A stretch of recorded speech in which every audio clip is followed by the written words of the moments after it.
Episode 2 starts, and Lois is immediately complaining to Clark about how Superman is a liar because he dodged all her questions, and she has nothing she can use in an article. She seems pretty adamant about the whole liar thing, which is funny considering the vast majority of Lois's time on screen has been her lying to people or being dishonest in a myriad of ways to further her own goals. Still, whatever. She's frustrated by once again getting a hurdle in the way of her and her desired career. We're also coming out of the gate running, as I have to give us our first... Well, maybe he's a nice guy who has powers and just wants to use them to help as many people as he can. Clark, if you had powers, you'd do that, but we're not talking about you. Okay, usually when I say remember something for later, it's in a negative context. But for once, I'm telling you to remember this because of some praise I'm going to give the writing later. Lois's lamenting is interrupted by Jimmy slamming a stack of tabloids on the desk. Turns out, Lois has sacrificed her pride after not finding anything about Superman in any reputable sources, and figured maybe something written in a tabloid could at least give them a starting point to work from. I'll give her credit, this actually reflects well on her character. She's willing to do things she finds embarrassing in the pursuit of the truth. Or, at the very least, pursuit of a story. But since no one normal believes in aliens, the truth will be in these. You know, I was about to put an X-Files clip here, like, how dare you insult them like this? But to be fair, I don't think Agent Mulder could at any point in his life be accused of being normal. His face was so blank and expressionless. He didn't even seem human. The only time he reacted was when he saw the dead body. Yeah, that's a bleeping dead alien body if I ever bleeping saw one. Perry White bamfs in and calls the interns up to his office. Luckily, they're not in trouble, as Perry is throwing them a bone and getting them into a party being held by Dr. Ivo, owner of a shady big business called Amazotech, that he's holding for his investors. One of the actual reporters needs the interns to take some photos and get some quotes from the attending guests. It's a black tie event, so they're expected to dress up. Considering the first 3 episodes were the interns doing things unofficially, it makes me wonder if Perry threw them a bone just to keep them occupied and out of trouble. Especially Lois, who's like a border collie. If you don't give her enrichment, she's gonna start shredding your curtains and hurting your children. So let's just address something directly here. Although there are many reasons you might write a black tie event into your story, let's not pretend it doesn't come with the added bonus of putting your characters in cute/sexy/stylish outfits. The black tie event can be incredibly important narratively, and it being a black tie event can be plot crucial, but that doesn't change the fact that it also allows for cute outfits. So, me and you, the YouTube audience, don't need to pretend that that's not part of what's going on here. Because there is absolutely zero wrong with wanting to see characters in cute outfits. And so, let's look at our outfits. First up is Clark, and... I mean, it's okay. It's very basic, though. I guess that matches his character. He's a pretty basic dude. Still, a little disappointed, but it's character appropriate, so what can you do? Clark Kent isn't gonna get himself ready for the Met Gala, you know. I do find it sad that of the concept designs for Clark's outfit, they seem to have gone for the blandest one. According to the initial outfit designer, Lee Cree, the decision was because it was the outfit that most felt like Clark, and... yeah, okay, fair. Apparently Lee Cree was going for a high school prom feel with this one, and I can see that. I can also think of at least one reason for every one of the other outfits as to why they might not have been chosen, even if I think all of them are better designs overall. Turtleneck and blazer, on point like a laser, in a turtleneck and blazer. Next is Jimmy, and I really like the outfit they gave him. The dark olive green matched with the cream vest and light green tie is really nice with his skin tone. Having one of his camera bags being this lighter tan color gives it a sort of updated vintage look, which I think is very cool. And finally, we have Lois, and... I'm just gonna say it. I don't like Lois's outfit. Or rather, it's not that I don't like it, it's that I find it supremely underwhelming. The concept behind Lois's gala outfit was to give her something which spoke to her Korean heritage. Lee Cree, who is Korean herself, said she was given rough concepts by lead designers Jane Bach and Dao Hong of a modern handbook. To try and figure out why this outfit doesn't work for me, I spent an insanely long amount of time looking at a vast array of handbooks, as it's a style of clothing I'm not super familiar with. From traditional to royal court to bridal to modern to K-pop. Because I wasn't sure whether this might simply be that I don't really like the style itself for whatever reason. I'm not overly fond of oversized clothing in general, and my personal style when it comes to color can be best described as clown vomit. So the more subdued, subtle colors might be what's throwing me off.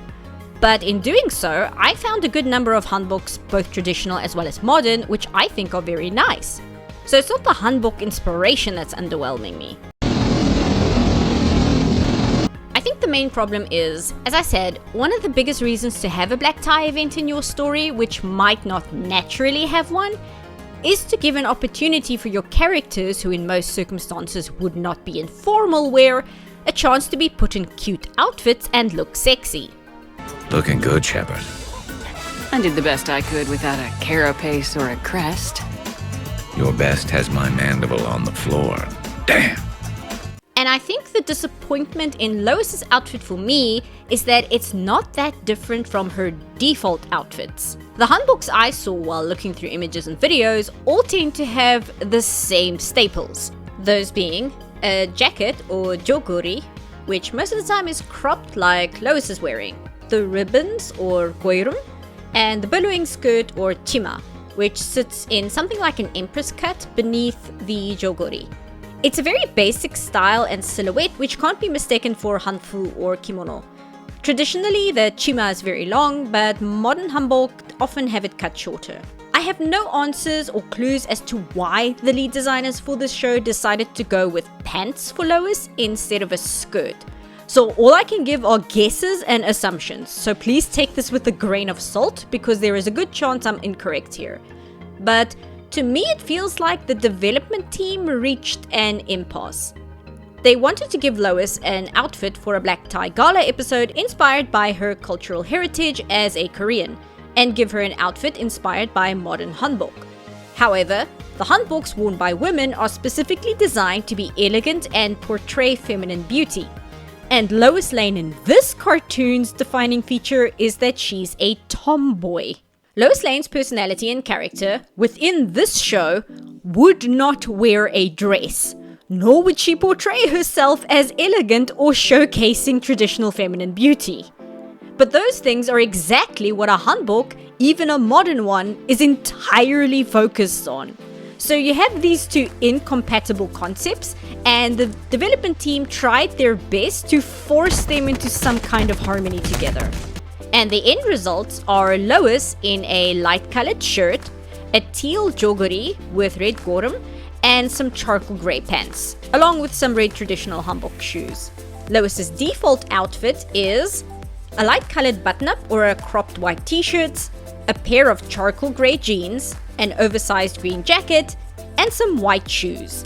Lee Cree had one design where she has Lois's hair slicked back, which even the director wrote a note on saying he thought it was very cute, but the show itself doesn't change Lois's hairstyle from her default one, and because her hair is very short, they haven't given her any of the traditional hair accessories I see often accompanying a hanbok either.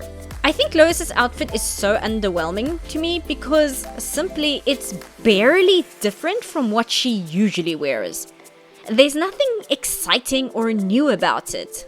The most interesting part is the joguri, but even that is in a slightly different shade of green or blue depending on your opinion on teal, with only the red accents giving it any color that pops. Honestly, as a whole, the only unique part of the outfit is the backless top, which, judging by the fan art I've seen, seems to be the only part of this outfit a lot of artists focused on. I wondered if it was perhaps just me not being a fan of formal wear being sleek and subdued, but I don't think so, because I lost my goddamn mind the first time Shepard was wearing this, which by all rights is just a black cocktail dress. And yet, because it's such a sharp contrast to what she usually wears, it feels special.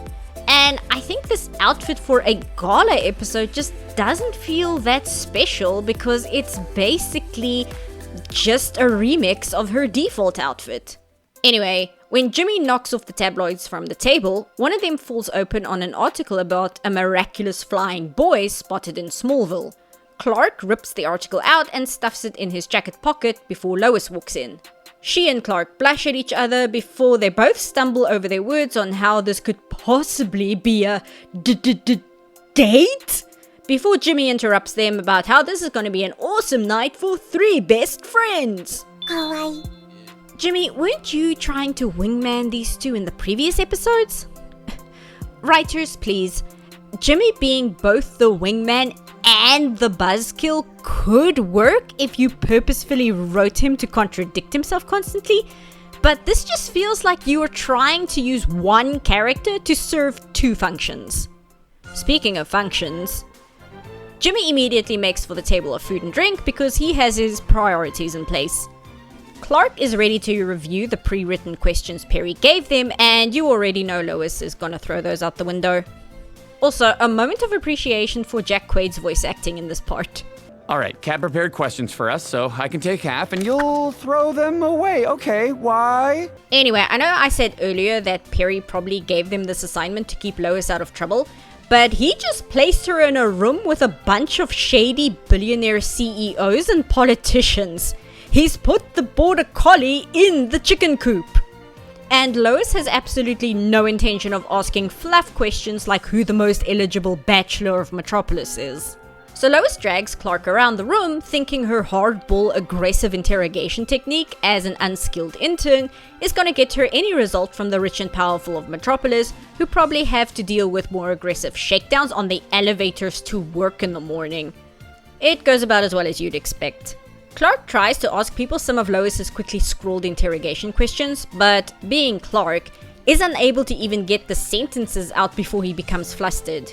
However, just as he's about to gently assert that he's going to stick to the assigned questions given to them, the lights go out and Dr. Ivo makes his big flashy intro to the party. Put your hands together for Dr. Ivo!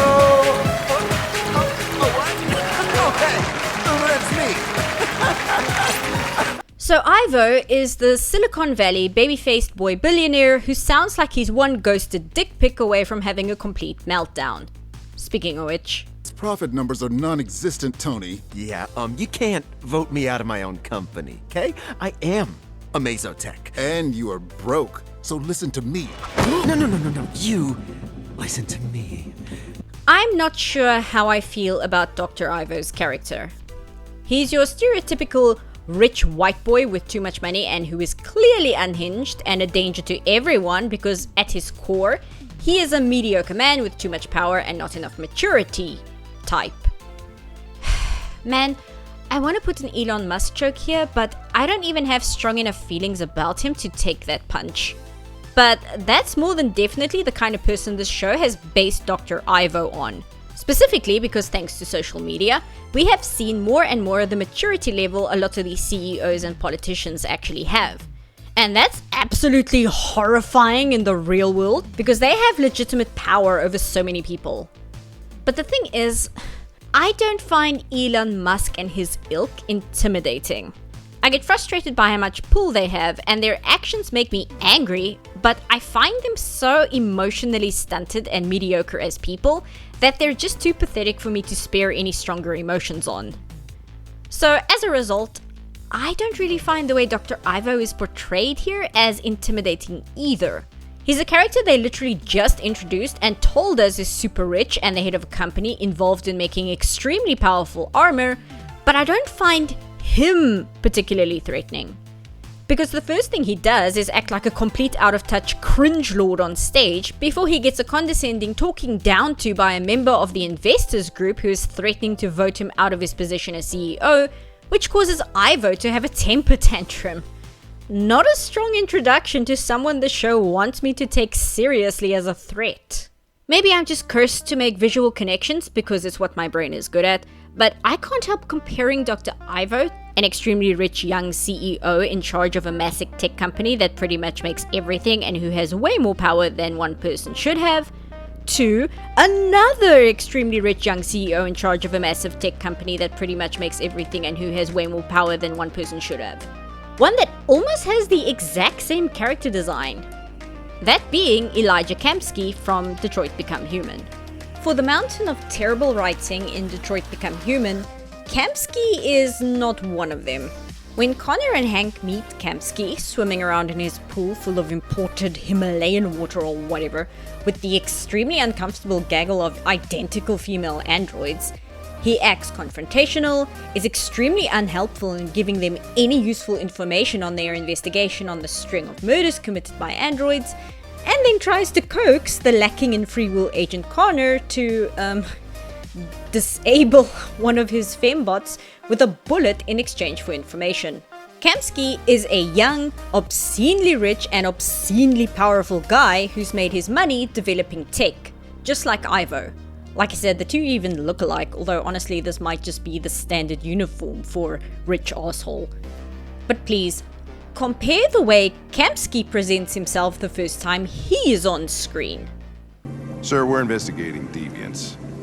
I know you left Cyberlife years ago, but I was hoping you'd be able to tell us something we don't know.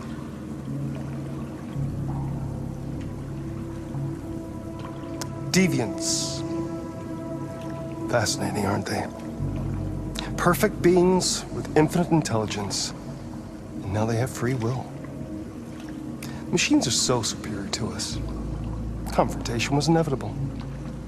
Humanity's greatest achievement threatens to be its downfall. Isn't it ironic? Like, oh yeah, you wanna punch this guy so hard right in his overly smug and confident face. Which is good. Kamsky is an extremely unlikable person. Hell, he's not even a villain in the story. Without giving any spoilers, he's legitimately just an asshole. He knows he's holding all the cards, he knows he's the one in the position of power here, and he loves it.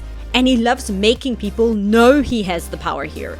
So he completely oozes all the entitlement and confidence he is expected to have based squarely on the fact that, well, he is who he is. This is the first and only direct interaction you have with Kamsky, and just from this, you as the player are probably sneering at the screen and at least once made an audible ugh noise at something he said. Which you could do to his face and he wouldn't even consider it worth being insulted by because he's just so much better than you. He is rich, he is powerful, and he owns everything. And so he acts that way. Destroy this machine, and I'll tell you all I know. Or spare it, if you feel it's alive. But you'll leave here without having learned anything from me. Okay, I think we're done here. Come on, Connor, let's go. Sorry to get you out What's of here. more important to you, Connor? Your investigation or the life of this android? Decide who you are. Also go watch a playthrough of Connor's story, it's legitimately very good. Now let's compare to Dr. Ivo. Oh, whoa! Excuse me, what? Oh, wow, I didn't realize reporters came in this size. What are you, a linebacker? Huh? Think fast! Huh? Ow! Oh. I'm sorry, but one of these characters is intimidating and one of them isn't. Which is weird, because the intimidating one is the one that doesn't pose a single threat to the characters at all, and the one that isn't intimidating is the one that's going to be punching Superman in the face later. If you are pulling from real-world inspirations when you are writing a villain character, you cannot allow your disdain for those real-world inspirations to affect the villain you are writing. In the 80s, there was a surge of villain characters in media who were directly inspired by Donald Trump. A very obvious one is Biff from the bad future in Back to the Future 2. Someone who, through no real effort or hard work, skyrocketed into being the richest man in the country and all the power and privilege that entails. But even as this cartoonish version of 80s Trump, the movie never allows the desire to belittle and delegitimize the real-world inspiration affect the writing of Biff. Biff is threatening in the movie. He was threatening before this, but that was mainly due to his physical size and willingness to use violence to get what he wants. I'm gonna marry you someday, Lorraine! Someday you'll be my wife! Biff of the Bad Future is that character, but inflated to such a horrible extreme now that he has money and power. He murdered Marty's father so he could marry Lorraine. He physically and monetarily abuses Lorraine when she makes him angry, and almost happily murders Marty. He's a scary person, and we as the audience see him as a threat. He may be stupid, and we may have seen him covered in crap several times, but we know that when he points that gun at Marty, he means it. What about the police, Biff? They're gonna match up the bullet with that gun! Dad, I own the police! Whatever feelings the screenwriters had about the real 1980s Trump, they did not let the desire to humiliate him affect writing Biff as a threat. Dr. Ivo, on the other hand, is maybe not supposed to be a specific billionaire CEO, unless I'm missing something, but is more an amalgamation of the kind of people currently causing more problems in the world than anything they contribute.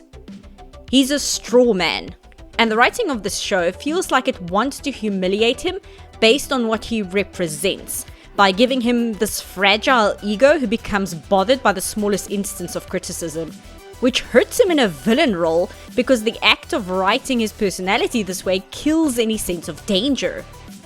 I'm not sure if humiliating him was the motivation, but I just don't find him intimidating enough to worry about what problems he may cause. You know, I'm starting to suspect this show just isn't very good at writing villains. Anyway, Clark interrupts when he sees Ivo getting physical. Ivo realizes Clark is here for the Daily Planet and offers him any quotes and photos he wants if he forgets what he saw, and even offers to hook Clark up with one of the ladies and insults Lois in the process, achieving nothing but pissing Clark off. See? Him face. Clark loses his temper and starts firing off accusations at Ivo on how he'd like him to comment on Amazotech's connection to organized crime and blah blah blah blah blah. Ivo isn't impressed by the hardball questions and manages to get Clark thrown out of the venue. Okay, I guess Clark let them throw him out of the venue, let's be real. Lois teases him a little about going off the pre-written cards in the first interaction between these two characters that actually feels like playful and fun banter rather than vapid, substanceless blushing. This lasts all for a second, however, as we dive nose first back into vapid, substanceless blushing after Clark jokes about ripping his jacket. Take it off. What? What? The jacket, bad boy. What? Lois then takes off her jogori, which made the small handful of Boru artists invested in this character explode. And then we forget that immediately because Clark takes his jacket off and the show soft focus pans all over him. Lois guesses Clark's old jacket was from high school football, and Clark mentions he's never played sports, which is clear from her expression. Lois finds this very weird. But then the show goes, "Stop talking to each other, tropes! This isn't shipping! Get back to the shipping!" So they go back to blushing at each other in silence. Until Lois's phone ringing kills the mood and gives them more things to actually have a conversation about, as the call is from her dad and she automatically rejects it. Everybody say thank you to Lois's dad for forcing these two characters to go back to actually interacting with each other. Lois reveals she and her dad don't talk. Why was he phoning you then? And she goes on to say how her dad, while she was growing up, was emotionally detached and often kept things to himself, like when they were going to move or how sick her mother actually was. Lois has grown up resenting him for his secrecy. Does anyone else hear that, or is it just me? Lois admits that one of her biggest driving forces into wanting to be a real reporter is because she has been an intern for an entire year, and not being promoted yet means her father views her as, well, a failure. She set a goal and she has not reached it. And here she is at a fancy party with every single big name in Metropolis, and she couldn't get a single answer to a question. But Clark makes the mistake of putting his hand on hers and the camera gets Vaseline all over it again. But if it weren't for you, I'd still be making coffee, dreaming of a chance to do more. Factually incorrect. She hasn't done a single thing to affect your job at the Daily Planet in any... Oh wait, he's talking about becoming Superman. Alright, this is a Superman cartoon.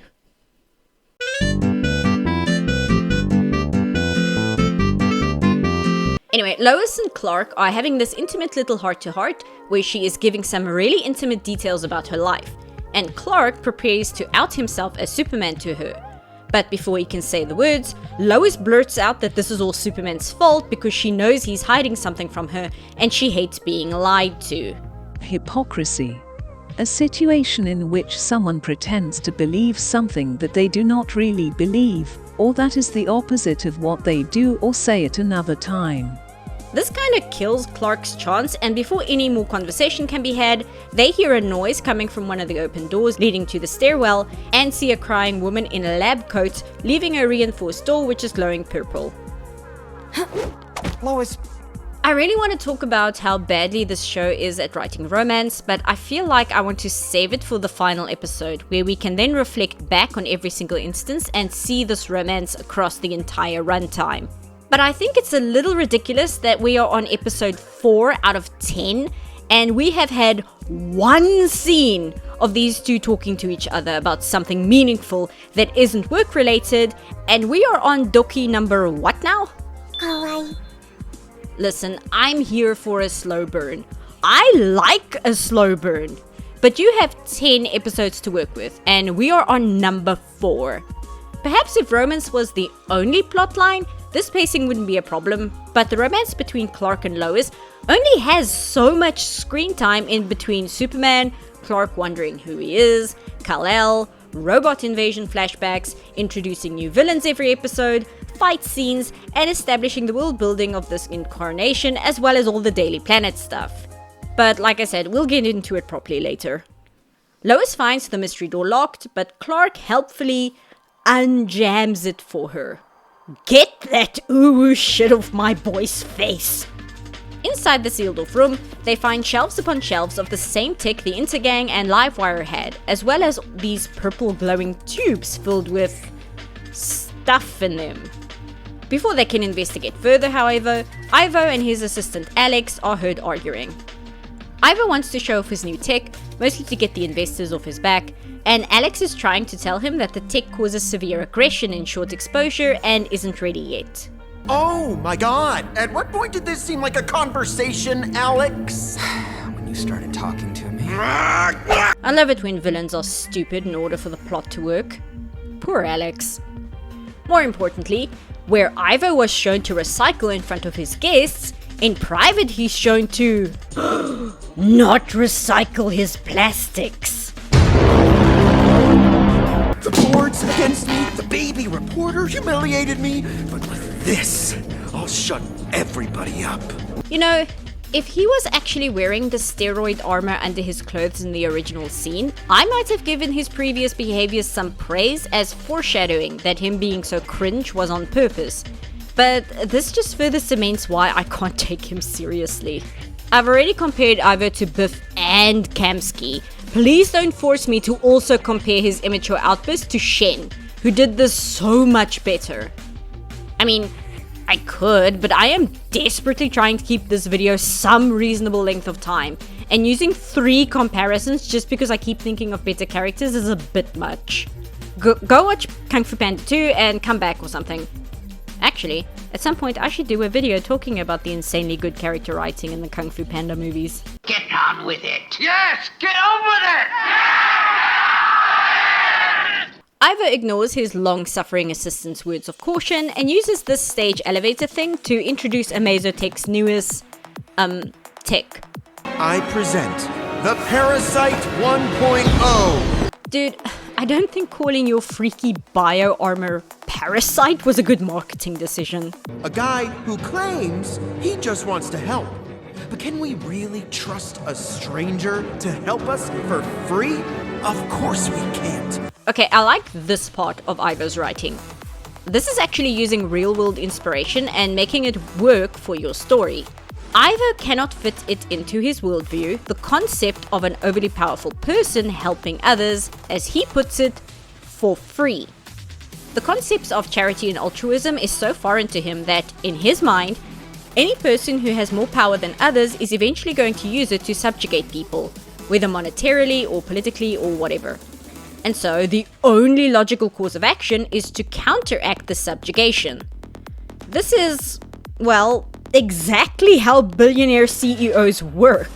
How many tweets have we seen from people in power, or whatever kind of power, completely and utterly in the belief that humans are not capable of doing anything out of kindness or sympathy? Humans don't do anything for free. Somewhere out there's a guy who spent days, if not weeks of his life cataloging every stupid thing you can do on Stardew Valley so that you can min-max the fuck out of growing potatoes on a pixel grid for quite literally no reason, but that it might help someone else. Anyway, Ivo's angle is to use the existence of Superman as a selling point, saying that with his new bio armor, everybody can be their own Superman. And, as Alex the assistant warned, Ivo's already aggressive personality spikes when he feels the need to show what the suit can do, and he picks out the member of the investors board as a volunteer. The suit then turns into Eva Unit 1 as Ivo moves to throw the investor out of the building, causing a panic. Where the fuck were you two? Clark slips away with the fleeing crowd while Lois and Jimmy reunite just in time for the building to go into lockdown. Ivo tosses the investor out the window, and Clark changes just quick enough to grab him and carry him back into the building? Dude, put him on the street. What are you doing?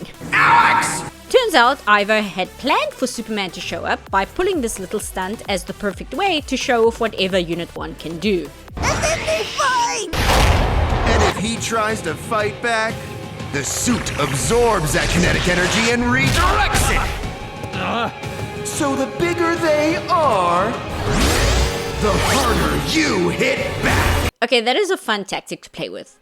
Somebody in the comments on the first part explained that Superman is not actually invulnerable, but rather that he has super durability, which makes a lot more sense. So you have this suit that not only matches Superman in strength and durability, but also redirects the kinetic energy of anything Superman throws at him. It's a fun problem to solve because brute force won't work in this situation. Jimmy figures out that the force field is being controlled from a room overlooking the party, and he and Lois run to try and do something to help. I really like how proactive Jimmy and Lois are in this series. Every episode so far has them doing things to help Superman, even if it's just helping to direct civilians away from danger.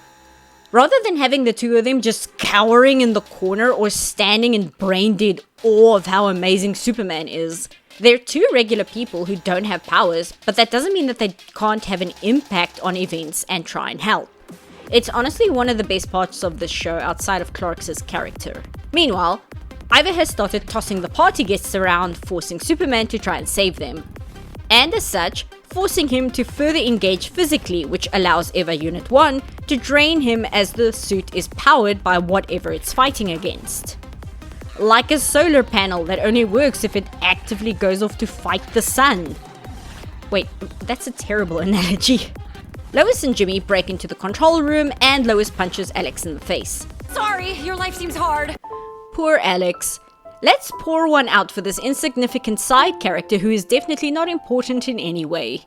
Jimmy uses his camera's UV light to show the only button on this entire console that Alex has ever touched in all the time he was working here. Seriously, I complained about this in Velma too. It's an entire console! You're telling me Alex has this entire recording studio's worth of controls here, and the only button that has ever been pressed by either him or anyone else in this building was this one button? Is this like a tax write-off or something? Do the other buttons even do anything? That's not how it works. Lois turns off the cage, giving Superman more room to maneuver around. He notices the suit visibly shrink as Superman has avoided hitting it while he figures out what he can do to stop it. And as such, the suit has not been able to drain more energy from his blows. Every time Ivo smashes into a pillar or the ground, he uses up whatever the suit has stored up so far. Eventually, the lack of power causes the suit to completely malfunction, and this happens.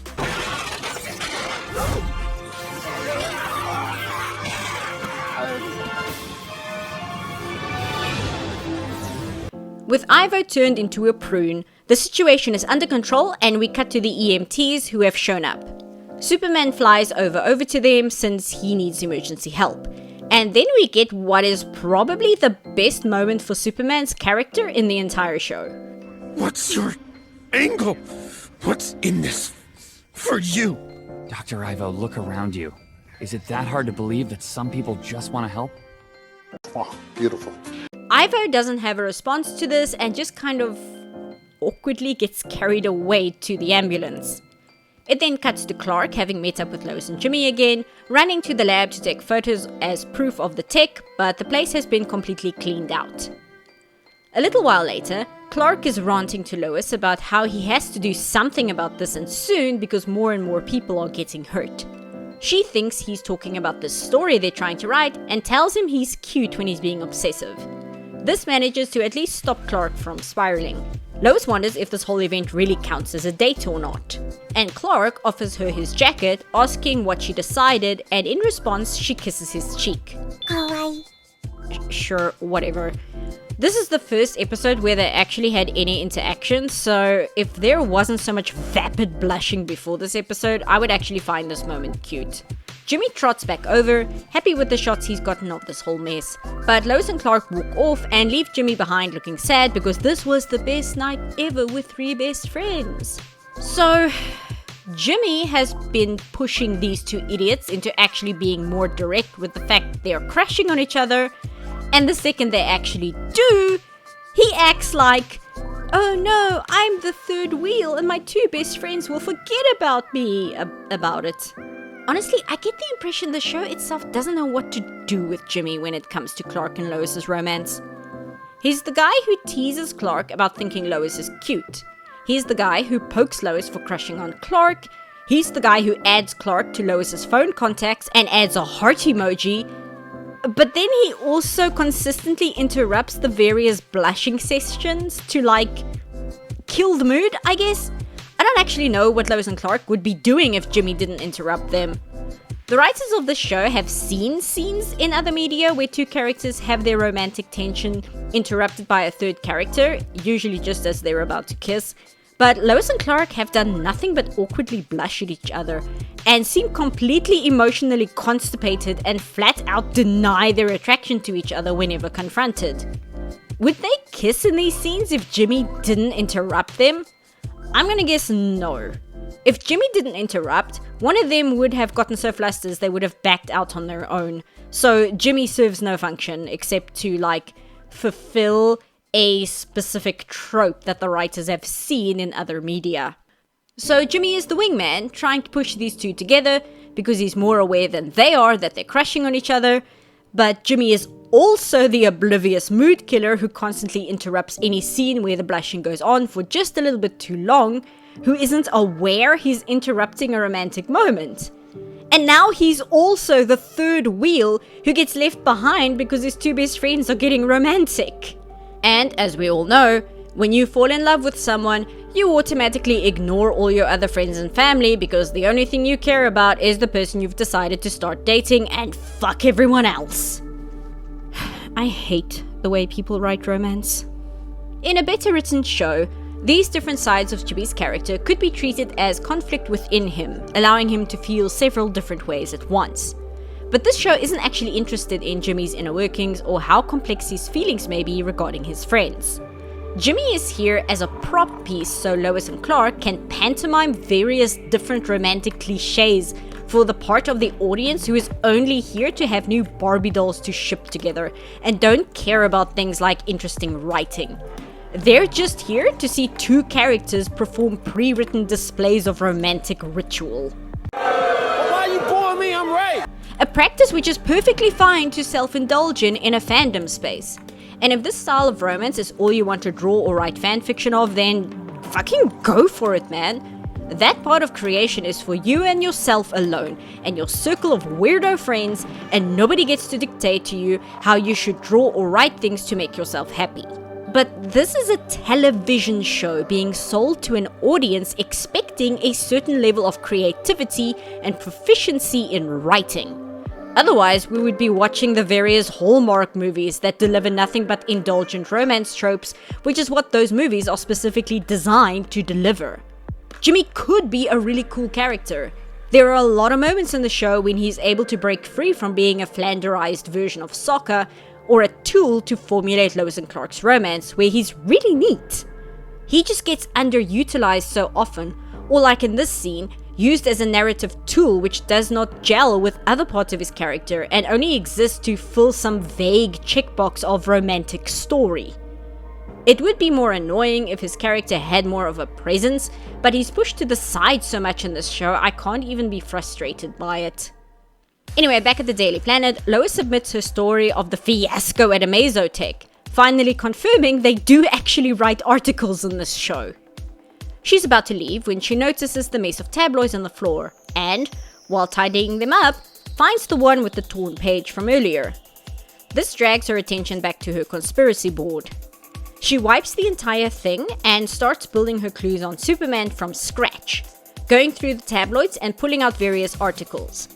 In doing so, she starts to notice a pattern, where several stories about miraculous rescues and unidentified flying objects were cited in Kansas several years ago, and the various appearances of Superman in Metropolis.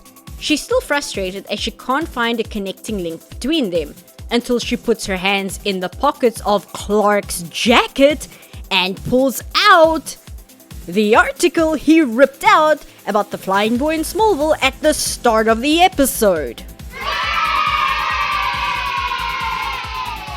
And episode 4 ends with Lois figuring out, completely on her own using the tools given to her, that Clark is Superman. What an absolute legend, huh? What an absolute legend! There he is! Come on, let's go! Remember at how at the start of the episode I said to keep in mind this scene where Clark mentions to Lois that maybe Superman is just a guy who wants to help as many people as he can, and she scoffs that that's what Clark would do if he had superpowers? Well, here's the payoff. It's only in this moment where Lois actually figures out that Clark and Superman are the same person. But this comment at the start of the episode is so good because it gives some groundwork to Lois figuring out the truth. She may not have suspected Clark and Superman were the same person when she said this, but the concept of what would Clark do if he had superpowers is seeded in this one little moment here. And it happens before she even has reason to suspect him. The first crack in this wall is not suspicion, but simply her getting the idea of what Clark having powers would be like. It's so good. And then this vague concept is built upon without needing to use suspicion or distrust. When she jokes about his jacket being from his football days, and Clark letting her know he never played sport despite looking like, well, this. These are two details which don't actually have anything to do with Clark is Superman, but are extremely strong steps to get Lois to the eventual realization. So it doesn't come out of nowhere, and she just happens to suddenly realize Clark is Superman. There were signs that she noticed, she just didn't realize what they were signs of. Little moments like, that doesn't make much sense, or, oh Clark, if you had powers, that's how you'd behave. That all comes together when the penny finally drops, without having to write Lois as being all, Clark is hiding something from me, which, let's be honest, is often some kind of allegory for how women are jealous bitches who automatically don't trust men when written in this kind of context. It's so good, you guys. Talented, brilliant, incredible, amazing, show-stopping, spectacular. And then at the end of the credits, we get this, which made me laugh hysterically. Oh no. Wait, why was this woman crying?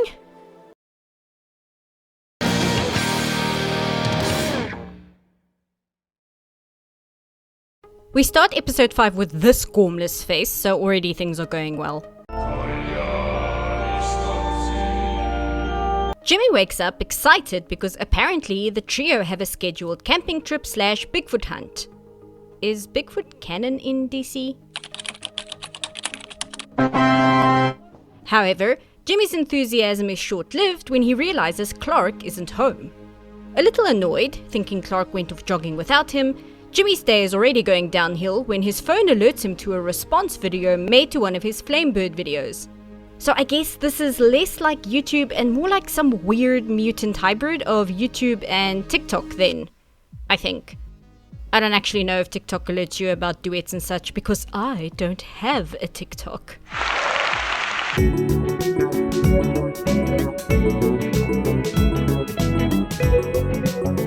Turns out the response video is just some guy who posts clips from the Flamebird channel and then yells, "nah," at the end before asking people to like and subscribe.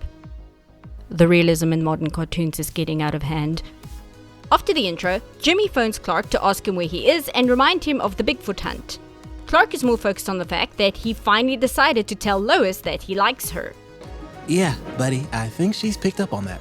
Clark insists that he's never actually said it though, and it's only been implied. The jokes write themselves. Well, he looks at me, and I look at him. Clark says he'll be there for the trip, but he'll be a little late since he's more focused on a train crash in the making.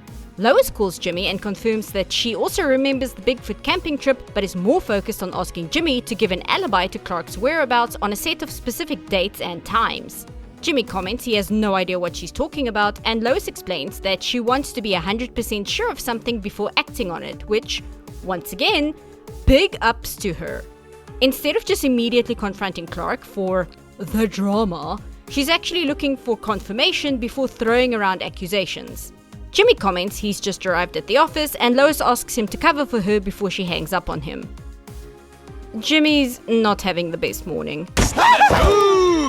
Steve asked Perry for a photographer for a special assignment, and he gave him Jimmy. We cut to a new gang of villains we've never seen before, wearing some of the Amazo tech. And they are robbing a pawn shop. Imagine being so lame that you're given magic future tech and your first instinct is to hold up the local thrift store for their baseball memorabilia and porcelain tchotchkes. The gang is interrupted by a big silhouette with scary red eyes, so we know this isn't Superman. But you better believe he's going to be accused of whatever is going on. This isn't a criticism, by the way, it's just more of a, we're doing this plot this episode, okay, cool. Lois finally arrives at work, and it seems she's trying to figure out how to get Clark to tell her he's Superman. I guess that's better than confronting him about it. Build an environment of trust and acceptance so he feels comfortable telling her on his own. Yeah, okay, I can get behind that. Better than accosting him like a jealous girlfriend. Steve had one of his dumbbells delivered to their office since, you know, it's where the mail tends to go. And after Lois is unable to even budget, Clark walks in and simply moves it out of the way. Anything. You can tell me anything. What follows is actually a really funny setup. Clark wants to work up the courage to tell Lois he likes her. Jeez, it sounds so primary school when you put it like that, but whatever. She thinks he's preparing himself to tell her he's Superman, so she's trying her best to prompt him that he can tell her anything. But Clark is so flustered about his feelings, he keeps backpedaling on his confession, and Lois thinks he doesn't trust her enough to tell her he's Superman. Clark deflects by dragging in his own conspiracy board. A murder board? An investigation board? Whatever. Showing her all the connections he's made as far as Ivo's tech is concerned. Something he is personally invested in because Clark's main focus is trying to stop people from getting hurt, which he actually says out loud to Lois, as well as the fact that the weapons seem familiar to him. He doesn't mention how they keep giving him flashbacks, however. Clark's pulled out one of the Daily Planet's old dispatch scanners, saying that every time the tech shows up, a part of the city gets destroyed. So if they tap into police and ambulance radios, they should be able to eventually figure out where the tech originates from.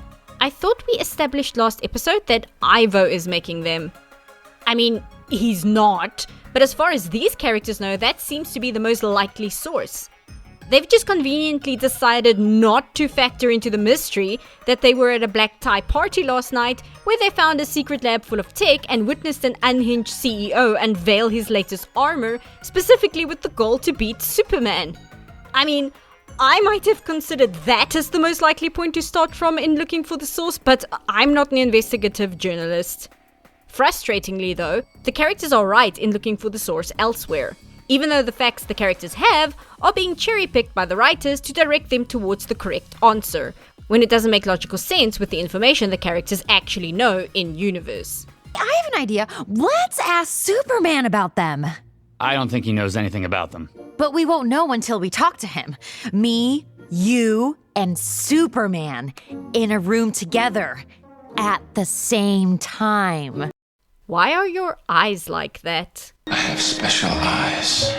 Meanwhile, the brainworms of plot convenience make Clark completely ignore all of Lois's weird suggestions and instead only focus on the fact she wants to write this story with him. So much so, he finally works up the nerve to the confession. And I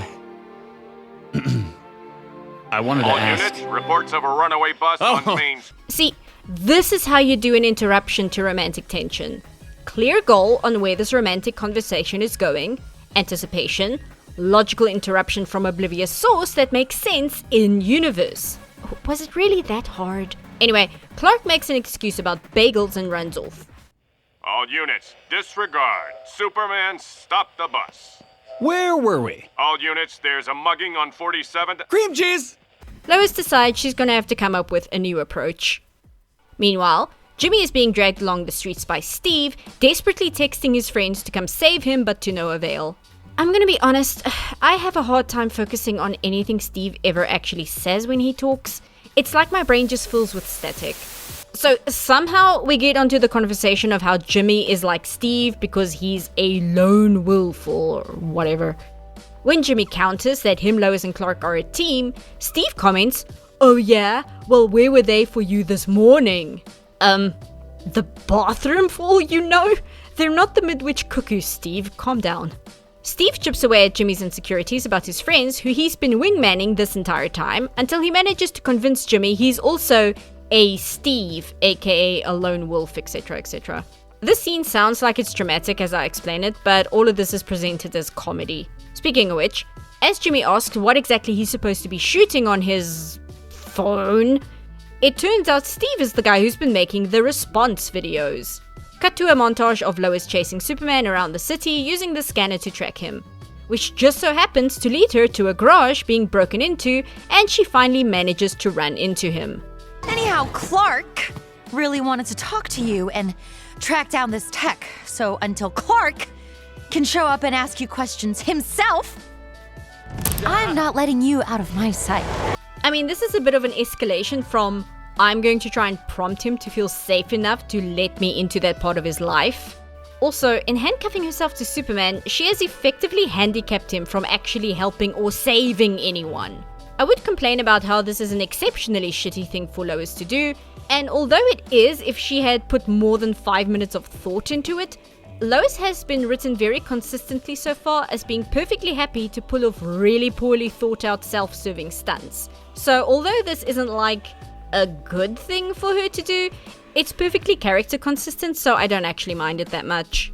Sometimes characters do stupid things because it's exactly the kind of thing they would do based on their personalities. It takes a lot more than a character just doing something idiotically self-serving for me to call it out as bad. But there are limits to this. It's a fine line to walk because if you misstep, then you can end up with not a flawed character, but a completely unlikable one. Depending on how the narrative itself frames things, of course. Anyway, enough of that. The anonymous gang, armed with the futuristic techs, come bursting out of the warehouse and throwing cars at them. Now, I just said that Lois cuffing herself to Superman will have handicapped him and given him an extra factor to deal with in a fight, but that's not what we get. Instead, we get this.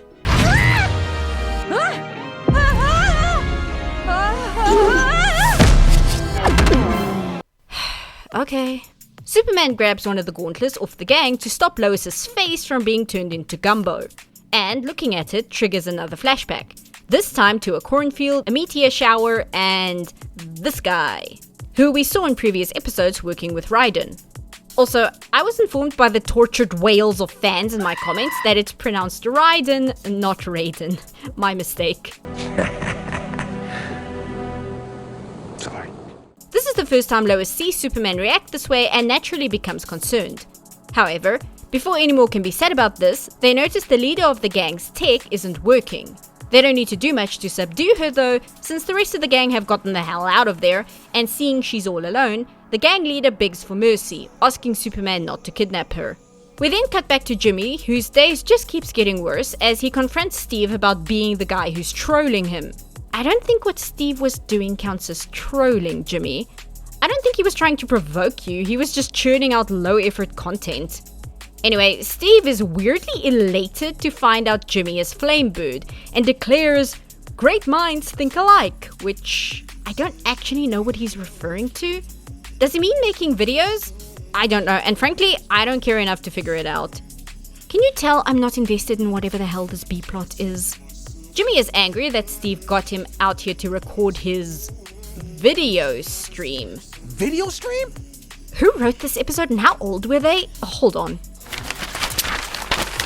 Okay, I can't actually find any details on what age the 3 writers of this episode are, but at least one of them looks around my age and should know the difference between a stream and a video. Actually, you know what? No.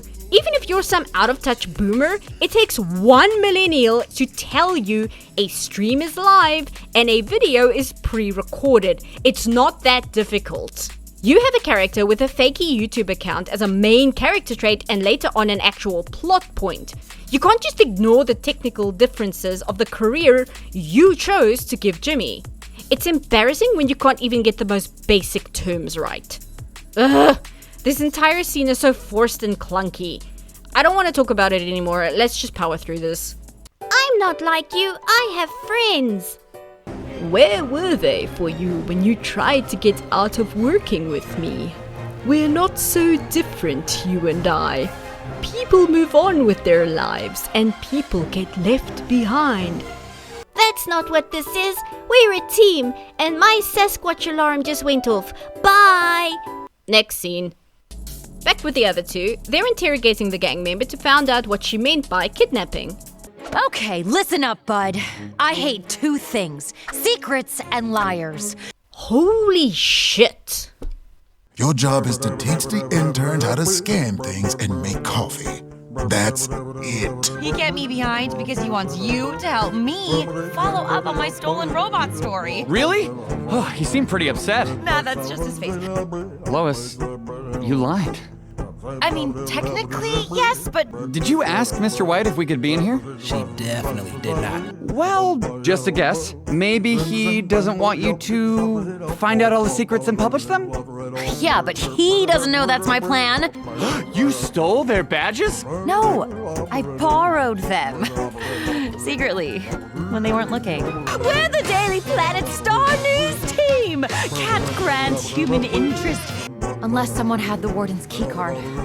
Oh, look! All right, Kat prepared questions for us, so I can take half and you'll throw them away. Okay, why? I hate 2 things: secrets and liars. Rules for thee, but not for me, huh, Lois? You know what I've learned from being terminally online and watching a lot of YouTube? When someone does or says something shitty, there will be outrage and boycotting, but generally, they always have a chance of waiting out the initial wave of hate and can carefully rebuild their online presence in time, even if their reputation won't ever fully recover. But you know what people really hate? You know what really makes people's blood boil? A hypocrite. If you're someone who has built your house of cards on a reputation of being a good person, who is trying to uplift communities, bring light to injustices, and portray yourself as caring and empathetic, when it comes out you are a liar who was only putting on an act as a manipulation tactic to build up your own ego and wealth, and mistreated others in exactly the same way you vocally condemn, when that comes out to the public, the response is pure and utter poison. People don't like hypocrites, and they especially don't like hypocrites who behave like they are morally opposed to certain things when they themselves consistently do the very thing they so loudly proclaim to be against. Lois has not said anything about hating liars this entire show. And reminder, we are on episode 5. Half the show is already over. The only time we have heard her say anything about hating secrets was the previous episode when talking about her father. I'll give that one a pass because although it was only established last episode, we are currently living in a hellscape where cartoons no longer have 25 episodes a season, so we can't have things like, character development. But this whole I hate liars thing is really rich coming from her, especially since she not only lies constantly, but also has never once said or done anything to imply she hates liars. going so far as to encourage Clark to do things which are deceitful despite his straight arrow lawful good personality. Her entire character so far has been written as a foil to Clark, who generally wants to follow the rules and do as he's told, while Lois constantly promises Perry she'll do one thing with absolutely no intention to, and then do the exact opposite, and will drag Clark and Jimmy into her schemes, first by lying to them directly, and then roping them into lying to a third party. In the very last episode, she told Perry they were going to stick to the pre-written questions, but had absolutely no intention of doing so. Lois is consistently written as untrustworthy, deceitful, and happy to trick others in favor of being completely self-serving, no matter who she has to lie to. I hate two things: secrets and liars. Unless this is some deeper reveal into the fact that Lois has some hidden self-loathing that's rooted in her own deceitful nature, completely separate from her feelings of inadequacy, then this is Lois doing something which isn't quirky, chaotic, or #unhinged, but is in fact deeply unlikable in a way that turns the audience against her. If she was a liar herself, which she is, whatever, that's fine, enjoyable even. There's an entire laundry list of characters who are liars and tricksters who are not only liked but deeply loved, not only by the target audience but across generations. But Lois is now engaging in a character trait that absolutely nobody can get behind: a hypocrite, and more precisely, a morality-based hypocrite. Rules for thee, but not for me. Miss Lane, please don't threaten people, it's wrong. Anyway, the gang member reveals that a whole bunch of gangs, all the ones that got tech from Livewire... Wait, Jimmy was the one who decided to start calling her Livewire. Why are you calling her Livewire? Jimmy works for a newspaper, and Livewire might have been mentioned under that name, and it caught on. There, I have now effectively done writing for this show. I expect my commissioned fee in the mail for having to do some of the work. Anyway, all the gangs that have been given tech weapons have been kidnapped by someone reported amongst the gangs to be Superman. This gang in particular were busy pulling off a string of robberies so they could skip town before they got targeted. However, this gang member has been giving Superman and Lois all this information as a diversion while she waited for her remaining gauntlet to recharge, and she lashes out at them before running off. Superman says before they go after her, they have to go to the Daily Planet, and upon arriving, reveals he is here because he's dropping off Lois because, well, she's in the way. Like, in a nice way? Like, I don't want you to get hurt way, but she still handcuffed herself to Superman and gave him something extra to worry about. Not that anything in the actual episode showed us that she handicapped him. Actually, the episode shows the exact polar opposite of that happening, but this is at least a logical decision for Superman to make. However, this scene it's ridiculous, I'm sorry. Here's the situation before this scene. Superman beats up a bunch of guys so badly they all run away. He interrogates the one remaining member until she blasts fire in his direction so she can also run away. This sandwiches this little moment. And the very next scene, one that is in response to the scene we just saw, is, "I'm sorry, Lois. I don't want you to get hurt, so I must leave you behind." No, Superman, don't do this. You don't even know if you're fireproof. You might be seriously injured. And yet I must go, because I cannot allow criminals to hurt innocent people, so I will offer up my own body as sacrifice to shield the innocent. Superman, no! Please don't do this. Superman, come back. Are you serious? For this? The scene is like a comedy skit.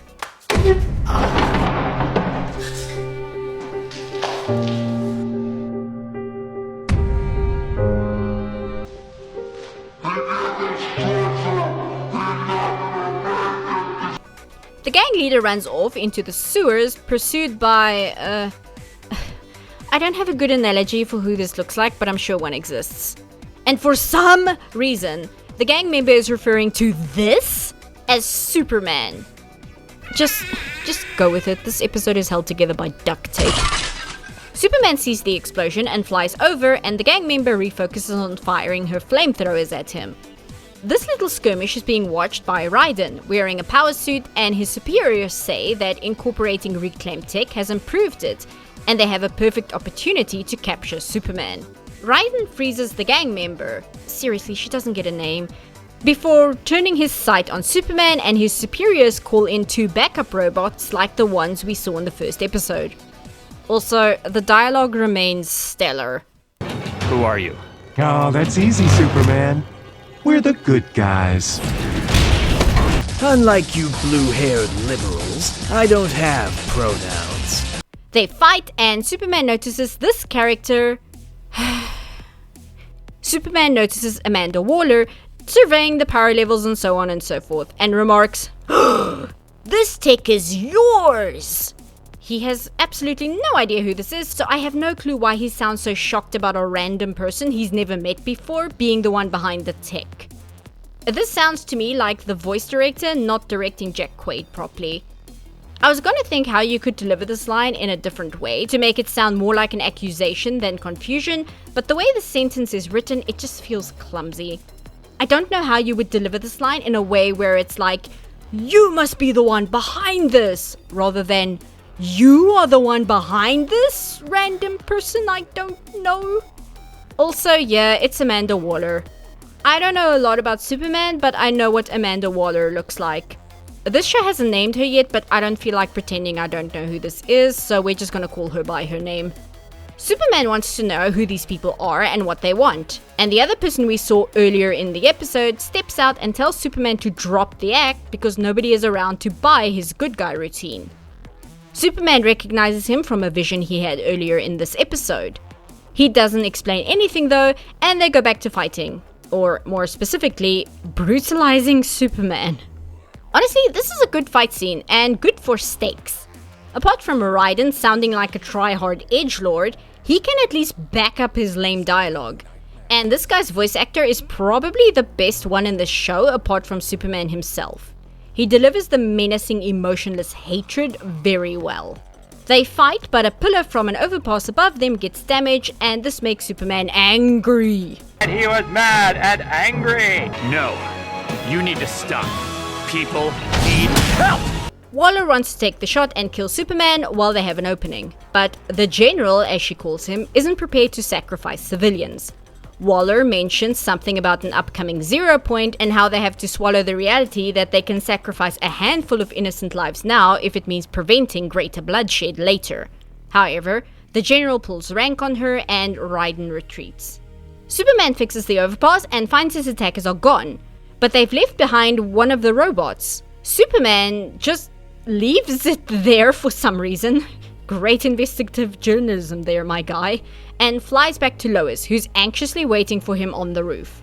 Honestly, not a bad fight and action scene. It was short, but it was very brutal for Superman. We once again showed his focus is always on helping people first and foremost. We had him make first contact with our main villains, and although we don't really know their motivations, we have been given a starting point as to why they're attacking Superman, and their reasons are obviously complex and serious, and not some or other, "Superman is strong, so we have to subdue him because capitalism," or whatever Ivo was going on about. Like I said in the first part, this show is a very mixed bag, and I think it's most obvious in this episode, where we have some really great moments sprinkled in with moments that are just bizarre, kill the pacing, and characters getting idiot disease for the plot points to move in the direction the writers want. Superman changes back into Clark and reunites with Lois, who is like crying and clinging to him as we have this moody lighting. And look, this would match the level of the fight we just saw, but Lois is behaving as if Clark is back from the war, when the last thing she saw was him going to beat up a street thug wielding a flamethrower. He shrugged off this in episode 3, Lois. He beat the shit out of this in episode 1. And you're worried about some random punk who was robbing pawn shops. Like, where is this melodramatic worry coming from? She's operating as if she has meta-knowledge of this episode's plot that she as a character should not have. Again! Lois is a little alarmed to see Clark is hurt, and he gives her an extremely lame and unbelievable story about he almost decapitated himself shaving and was late getting here because he was watering his hydrangeas or something. A story Lois does not take kindly to. Lois is angry that she's been pacing this rooftop worrying about him because I guess Apollo gave her a vision of what was going on, and she is angry that he is meeting her concern and worry by lying to her about all this. Clark doesn't want to break kayfabe, however, and plays dumb, which further annoys her, and she... Wait, what are you doing? Fine. Wait, Show, what are you doing? Don't do this, Show. There's no coming back from this if you do this. Don't do it. We'll do this the hard way.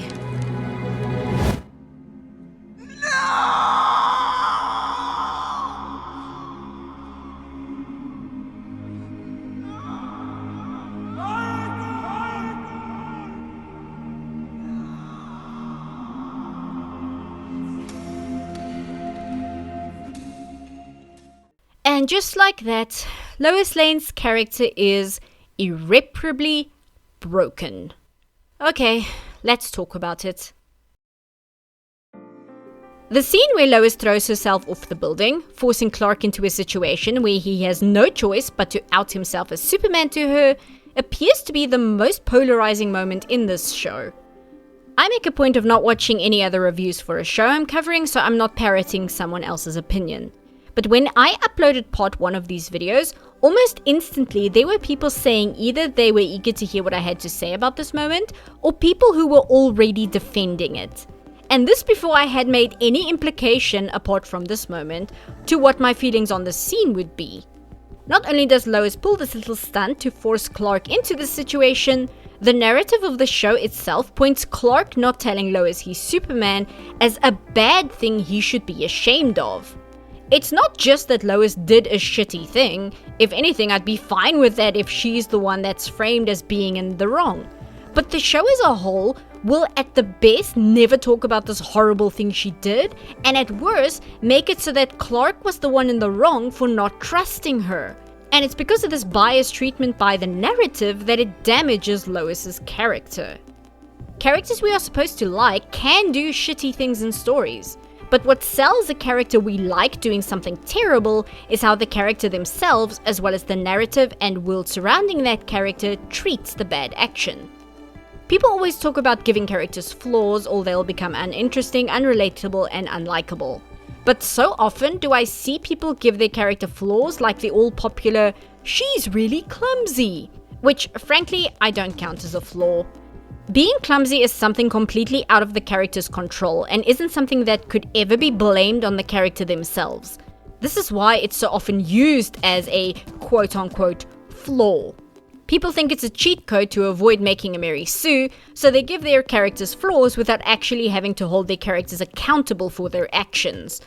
But if you actually want to give your character flaws, they should be things that cause your character to sometimes do the wrong thing.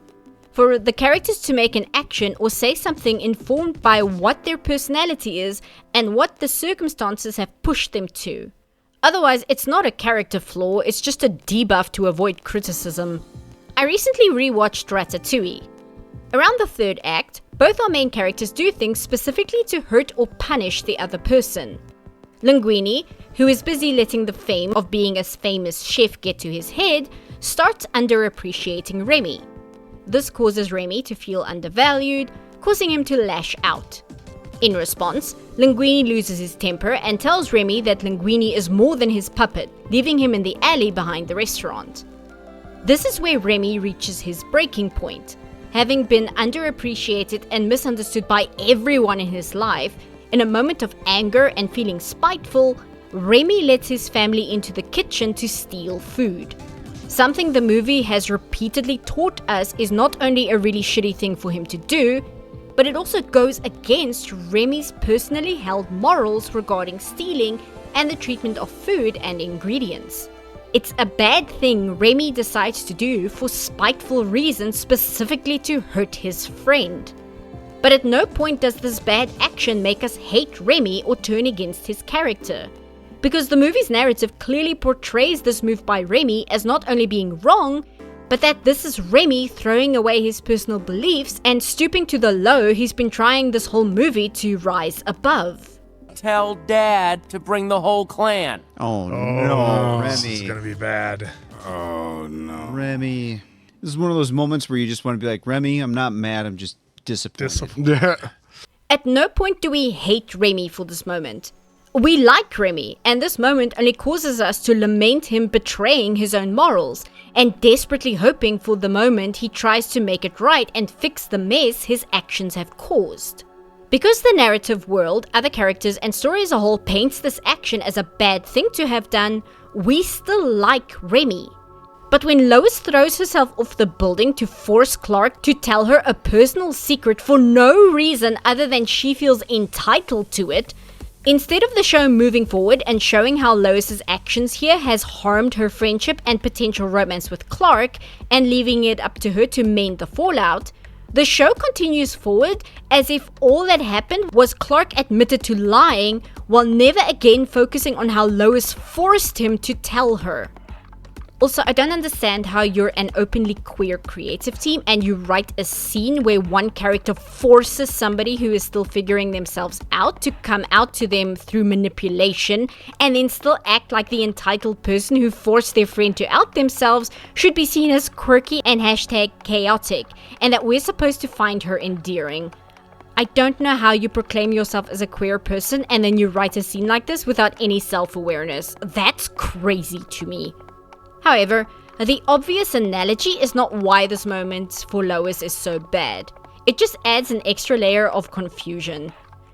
It's bad because Lois does something hurtful to force her friend to do something he doesn't want to, regarding who he is as a person, for no reason other than Lois feels entitled to it. It's exceptionally horrid of her, regardless of the details. Essentially, Lois is throwing a temper tantrum because she was told she couldn't have something, and then the entire show completely ignoring the truly reprehensible thing she did to get her way. And since Lois at no point is held accountable for how awful this action was, nor does she show an ounce of remorse for it, and because she blames all of this on Clark, she's turned into a horrifically unlikable character as a result. All those little traits and personality quirks which were funny, they now all paint a picture of someone deeply selfish, entitled, and completely lacking in empathy.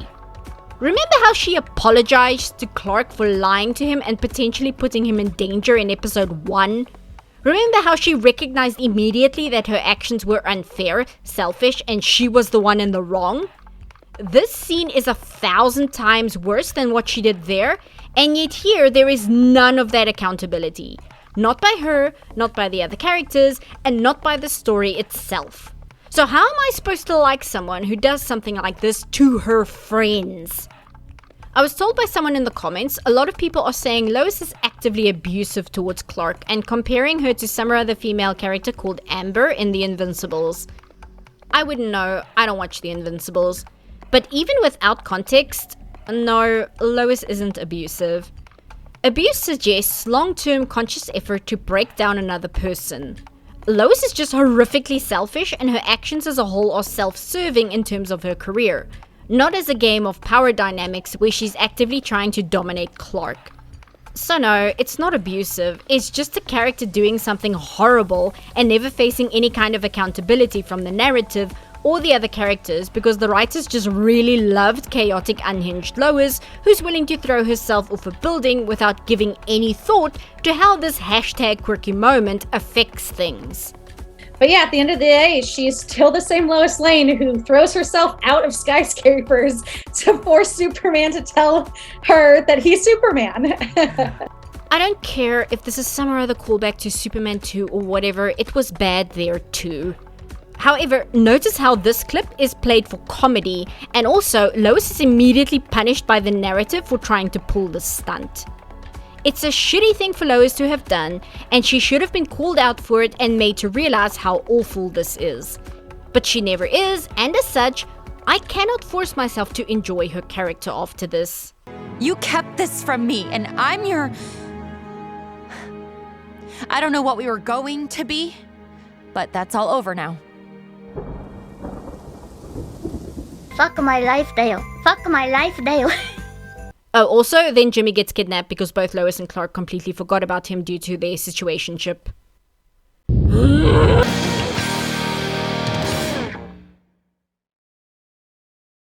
Episode 6 starts with Lois leaving a voice message to Jimmy apologizing for flaking on him.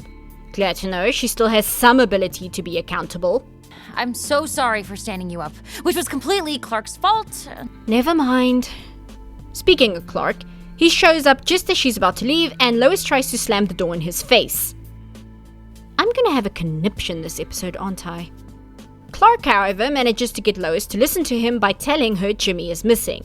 Not only is he not answering his phone, but Clark has flown over the campgrounds, the Daily Planet, and whatever other places Jimmy frequents, and there's no sign of him.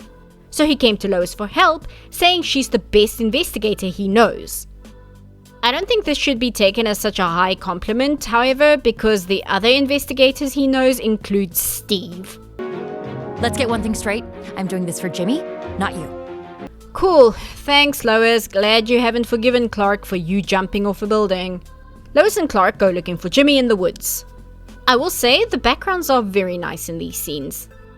Clark manages to get Lois to tell him she's so good at tracking because her dad would take her on survival weekends and taught her basic survival skills like compass use, water purification, and setting bone fractures. You know, just girly things. I didn't know that about you. Yeah, well, there's a lot about me you're never gonna know. Great going, Kent. It's fine. This is okay. We can't keep focusing on this or this video is going to be 3 hours long before the supercut. They run into a fenced-off area with a lot of signs warning people away, which confuses Clark because he's been flying over the forest for a while looking for Jimmy and didn't see anything from above. Lois, meanwhile, tries calling Jimmy again and hears his phone vibrating from the other side. Clark runs after her, but in doing so passes through a force field which messes with his vision. Lois has found Jimmy's phone overlooking a vast valley with a strange structure in the distance. They check his latest recording, which shows Jimmy hunting Bigfoot on his own before getting ambushed and dragged off by some hulking beast. Oh my gosh. Bigfoot kidnapped Jimmy. Jimmy is being held prisoner by a giant gorilla and a brain powering a flying robot. You know, just girly things. Me, a Monsieur Mala and the brain, Professor. And those are the last words your spying ears will ever hear. Can we make a law or something that forbids American voice actors from putting on accents they don't have? I think that's a law we should have because it would make the world a better place. Anyway, just a note on the animation. The brain, that's his name, the brain. The brain is a 3D model, much like the giant robots in this show. I'm really not a big fan of using 3D models in 2D animation. I do understand their use, however. I always remind myself that when Disney was making 101 Dalmatians in the 60s, before computer animation existed, they used white paper models of cars to trace over, much like how in modern day we use 3D models for cars and mechs and such. But I feel you need to do more than just plop a 3D model into a scene and then give it cel shading and outlines. The brain, for instance, has a higher frame rate than anything else in this entire show, and it's exceptionally distracting. Focusing back on the story, the brain and the gay French gorilla are about to slice Jimmy into tiny pieces, and when asked if he has any last words, Jimmy thanks them, because at least before he died, he got to meet a super intelligent gay French gorilla. Jimmy has a melodramatic meltdown, telling them to open his brain because at least someone cares about what he thinks.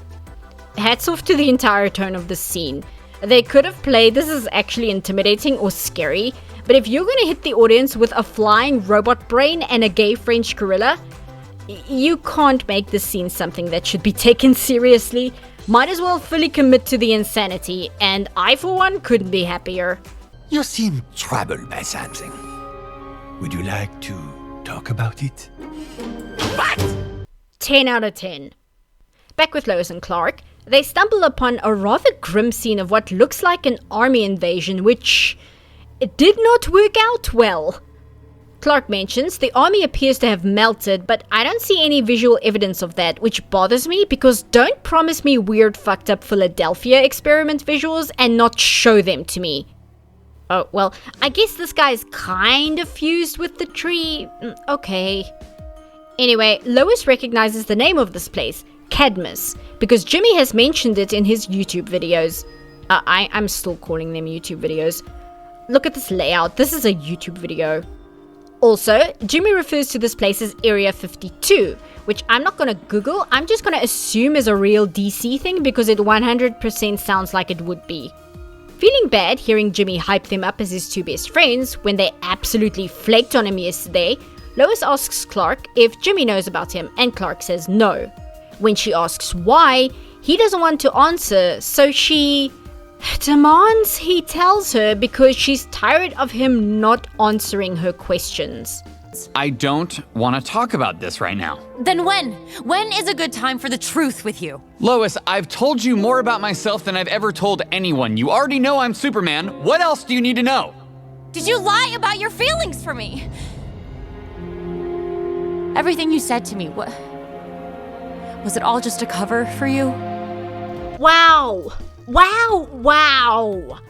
Lois, why would he lie about his feelings for you? What possible purpose could he have for manufacturing that? What logic could ever lead you to believe that that is something he would do? Look, I get it. Lois is spiraling because this Clark secrecy stuff is dragging up what I'm not fully comfortable calling PTSD about her dad, but I also can't completely deny that that's what this sounds like either. Once again, a shame that her shitty behavior here is never framed as such, and she's just allowed to say and do things like this with zero consequence.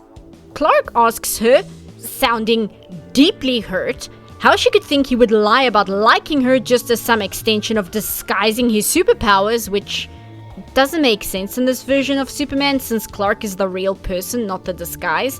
But before Lois can answer, a bunch of defense turrets spring to life and move to attack them. Hello. Back with the gay French gorilla. Voila! And welcome to Cadmus. Jimmy is having the best day ever as several of his conspiracy theories about the world in general are confirmed. However, when he asks if they've seen his phone so he can show people, the brain becomes less than enthusiastic about their existence getting blasted all over social media. And why are we giving him a tour? He'll lead us here to destroy us, my love. Oh, mon amour, must you always assume the worst? You thought I was joking about the gay gorilla thing, didn't you? The gay French gorilla wonders if perhaps the world is more accepting now than it was the last time. And when Jimmy makes the rookie mistake of asking, why? What happened last time? The gay French gorilla gets to give us this duo's dramatic backstory. Long story short, this facility was given strange tech by the government and told to make weapons. But they had little to no interest in making weapons and instead used the tech to create various inventions. I'm not sure you can just go rogue and do that, but I guess if you're a bunch of science nerds and you're given weird unknown tech, you're gonna do something insane with it. Honestly, this one's on the military for not predicting this. The gorilla was given a weird, comic booky super formula which gave him hyperintelligence. I'm fine with this as an explanation. Hyper-intelligent gorilla formed a business partnership with this 80s looking guy and things were going fine until the government found out the facility had gone rogue and sent in their sister facility, which was a militia, also given tech to clean house. In the process, they disrupted an experimental black hole which killed everyone and the government assumed there were no survivors.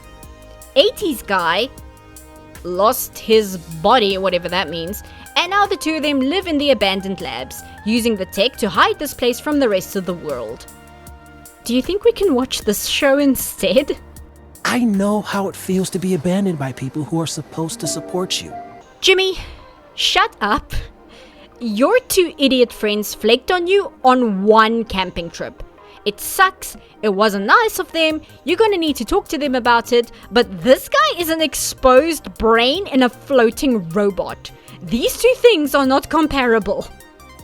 Anyway, Jimmy's reasons for being upset have also changed because now, suddenly, His problems with Clark and Lois is that they don't take his work seriously. This is something that Jimmy has never once shown any frustration about whatsoever, and this is the first time I'm hearing about any of this. It's no longer about being left behind or being a lone wolf or whatever. Like I said earlier, I really get the impression the writers didn't know what they wanted to do with Jimmy, so he just gets ping-ponged around to fulfill whatever narrative they want to cover in whatever singular episode. The gay French gorilla, who is my new favorite character, tells Jimmy that true friends would care about his feelings, and if he explains his frustrations to them and they still reject him, Jimmy's welcome to stay with him in the brain. The brain objects, and he and the gay French gorilla argue, which devolves into a lover's spat about never doing the dishes and such, so Jimmy awkwardly excuses himself. Meanwhile, dispensing product. Clark tries to punch one of the robots, but it doesn't work, and in response, the various robots fuse together. Clark tries to fly away with Lois, but when he gets close to the edge of the force field, his powers fail and he drops back down to Earth. They run away and manage to accidentally activate traps around the area that destroy the robots. However, one of the bigger turrets activate and Clark jumps in front of Lois to shield her, conveniently getting his shirt burnt off in the process. How did you know you'd be bulletproof? I didn't. I just knew that you weren't. Jimmy, meanwhile, has found the contained black hole and asks if this is the one that killed everyone. The gay French gorilla says, "Of course not. This is a new one." And reveals he and the brain might have sort of kind of deliberately made the first one explode so they could fake their deaths.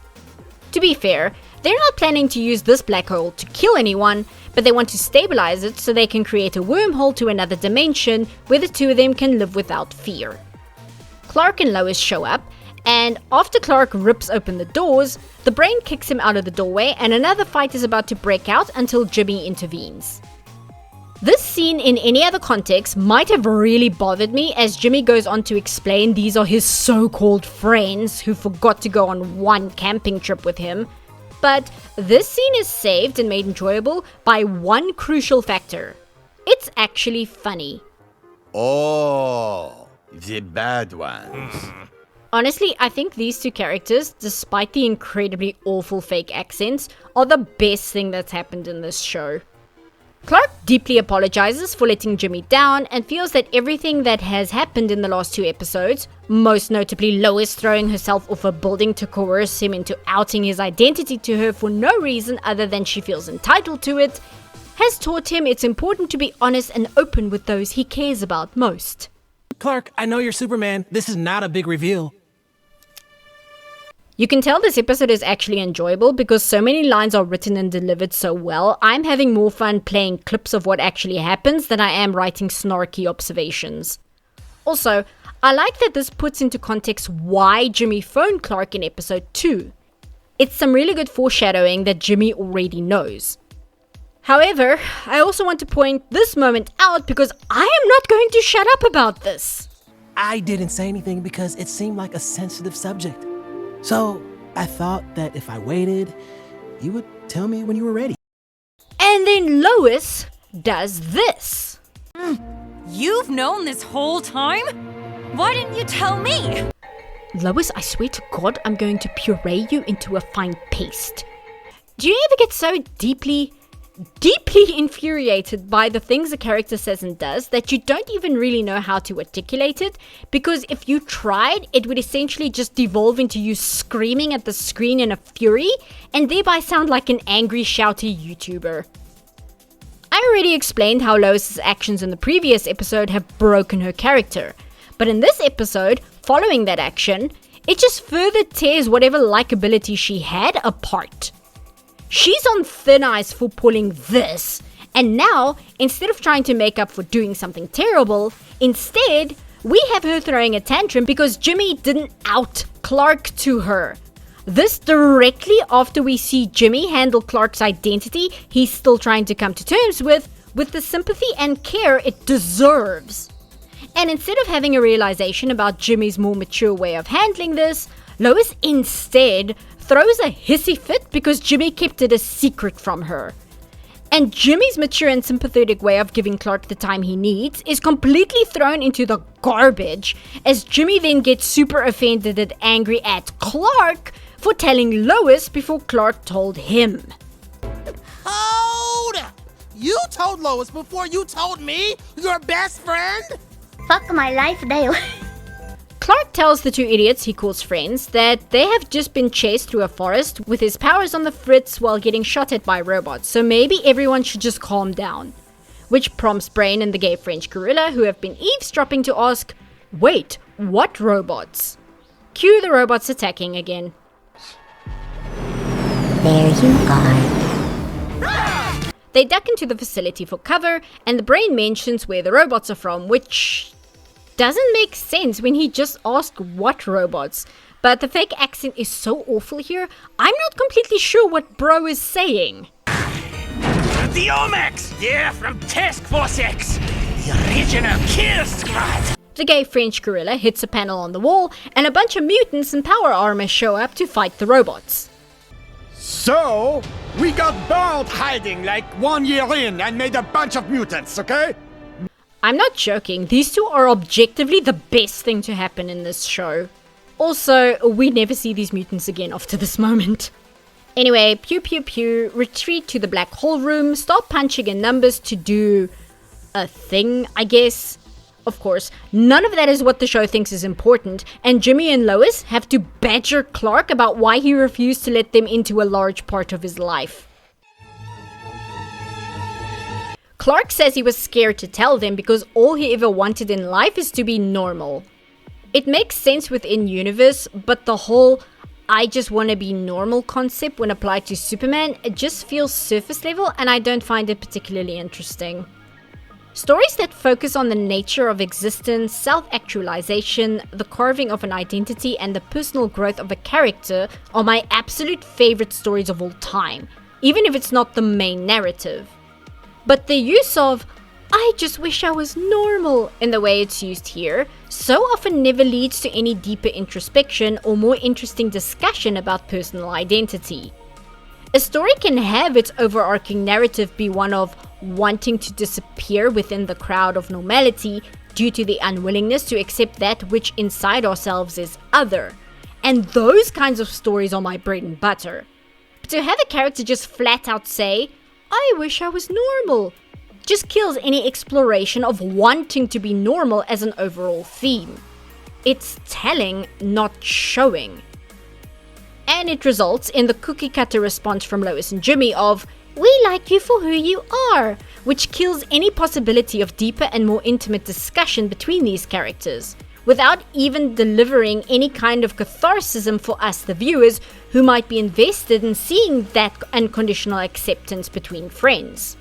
I'll keep saying it, this show is one of good concepts delivered in very mediocre ways.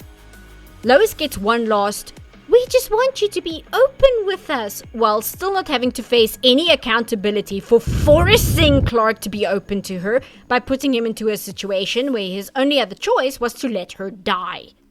Also, the gay French gorilla hits a thing which makes the black hole go critical, sucking up all the robots. Clark manages to hold on to everyone to prevent getting sucked in, and the black hole collapses into a wormhole.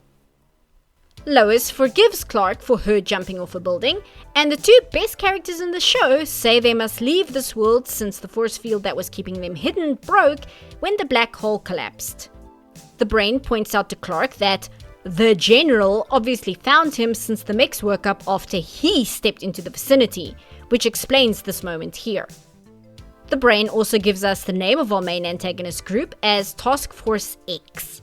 The Brain asks Clark if he'd like to come with them, because he is strange and abnormal like the two of them, and the world is not forgiving of that. Honestly, this little moment is really stellar, and as much as I'm complaining about the fakey German accent, I have to applaud the voice acting here, because what could have been a cliche empty moment of fluff is delivered with such sincerity, it warps all the way around to being genuine again. Come with us. You are different, strange, like us. And this world, it's not so forgiving of that. Clark, of course, says he needs to stay, and both Jimmy and Lois say they'll be owed an interview the next time they meet again. I do think it's nice that neither Jimmy nor Lois are going to publish any word about the existence of these two so they can vanish safely and remain unknown.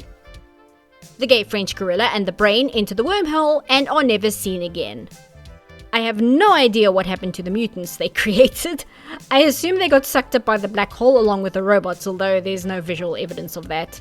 I would be more annoyed, but this scene was funny enough for me to forgive it.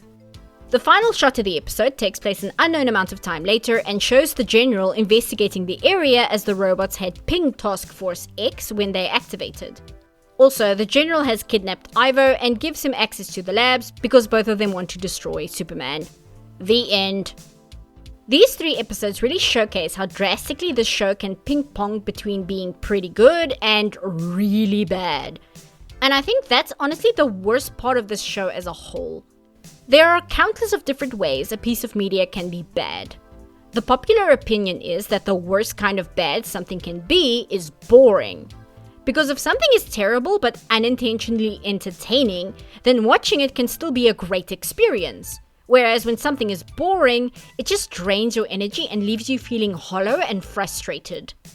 But the one kind of bad media I don't often see people discuss is a piece of media that is not necessarily bad, but has a similar effect as something that is bad because it's boring. And that is a piece of media that ruins its own potential.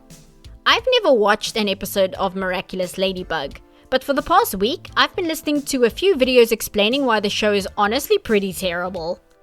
A big criticism I have seen in these videos, and even in my own comments when I posted about it, is that the first season showed real potential. But as it went on, it actually ended up degrading in quality, and any progress that was made regarding characters and plot were willfully dismantled and thrown away because the creator is an entitled man-baby. Similarly, I've listened and watched a good number of videos of X fans break down why Ruby is so terrible. And although Ruby is a bit messier as to how it got to the state it is, the main criticism is the same. It had amazing potential at the start and then slowly eroded away and is generally considered to be a pretty bad story these days. These 3 episodes of My Adventures with Superman are incredibly frustrating to watch because you have a large mix of good concepts that you've either seen done better in other media or are really good as a bigger idea, but the way it's been executed is clumsy, amateurish, and unsatisfying. Really fun and interesting moments that are enjoyable to watch feel like they were written by a completely different person than the rest of the show. It's a far better show than something like High Guardian Spice, but I find it a lot more frustrating to sit and watch. Because High Guardian Spice is really fun to point at and go, what the absolute fuck is this? Whereas My Adventure with Superman steers you down a path where you are actually getting invested in what's going on, only to completely drop you right at the moment you're expecting some kind of emotional payoff. And it does so over and over and over again. The entire episode with the brain and the gay French gorilla is the best one because 1, it allowed me to say the phrase gay French gorilla multiple times, and 2, because these 2 characters are actually endearing, funny, and their backstory is insane in a way that makes you want to come along for the ride rather than squint in confusion as to what's going on. But every time Lois, Clark, and Jimmy open their mouths to talk about their relationship with each other, it drags the entire mood down. And considering these 2 characters, the part of the episode I enjoy, are only here for this one episode while Jimmy, Lois, and Clark's interpersonal relationship is what will continue to be the overarching focus of the show, that's a bad thing. The episode where Clark first comes face to face with the General is really enjoyable. Even the parts where Lois is trying her best to confirm Clark is Superman. But even if you don't factor in the part where Lois forces Clark to out himself to her, the enjoyable parts of the episode keep getting interrupted with us having to listen to Steve give uninspired "we're not so different you and I" dialogue, while Jimmy's character is lamenting over his friends not paying attention to him. A problem, by the way, which the show thinks it's resolved in the episode with the gay French gorilla. but is done with so much disinterested stock dialogue that you kind of completely forget Jimmy feeling undervalued was ever a problem, because the show just never brings it up again after this, and it's a little hard to focus on the 2 or 3 sentences of Lois and Clark apologizing when the scene is immediately kneecapped by Lois throwing a tantrum over Clark's identity again, and there's a gay French gorilla and a floating brain, which are far more fun and interesting than anything these guys are going on about. As for the episode with Ivo, it's probably the weakest of the 3. The only real standout moment is that Clark and Lois have their very first scene of fun banter where they show any kind of chemistry with each other. But the banter is so continuously interrupted by these Doki Doki Shoujo bubble scenes, which would have been not only fine but rather cute if the vast majority of the previous episodes didn't also consist of 21 moments of the exact same thing. Meaning, these moments don't feel cute or fun, they just kill the momentum of the actually interesting interactions because we've seen these so many times already. Raiden continues to be boring and without any substance to him other than stock arrogant villain dialogue. And as for Ivo, he's just not presented in a way that makes me interested in learning more about him or his part in the story. The only way I can see somebody being excited for this character is if they are already aware of them from other Superman media and are excited to see this character reach the potential that has already been achieved in other stories. In my opinion, just as a whole with media, I think selling faith should be left to the church. My friend summed up Ivo the best. Using a real-life parody/wink-wink character without an actual interesting new twist is boring and repetitive. Especially if you just bring him for one episode to have a full meltdown without a prelude of any sort. He wasn't at all threatening. He was just a plot device for Clark to know more about the alien tech, and for some reason he's later used as a revenge teaser, even though he felt like a one-shot villain who should either go back to be a good guy or just disappear. He's so insignificant as a person. I'm also realizing the reason these Superman videos are so much longer and more verbose than my other videos is because of the spotty writing. I can't just breeze past unimportant scenes that do nothing but waste time, because almost every scene falls into the pretty good or groan-inducing category, resulting in an uneven, confused experience. I'm going to do my best to cover the remaining 4 episodes in the next part if possible, but knowing how this show ends, I might have to cut the video in 2, because believe it or not, this isn't even how good or how annoying the show gets. Also, apparently the sparkling subscribe button feature YouTube told creators about is on mobile only. So here's me yelling, like and subscribe! So let me know if that works. This sounds like I'm using it as an excuse to say like and subscribe out loud, because it is. Darn you, YouTube, your corporate money-making strategy is working! So if you'll excuse me, I'm gonna go watch a much better superhero show now.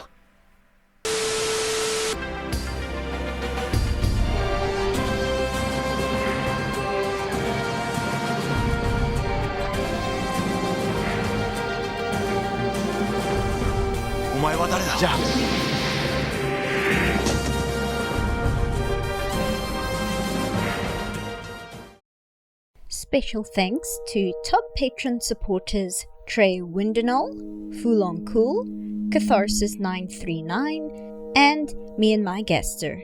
And thank you to all patrons as well as channel members for supporting my content.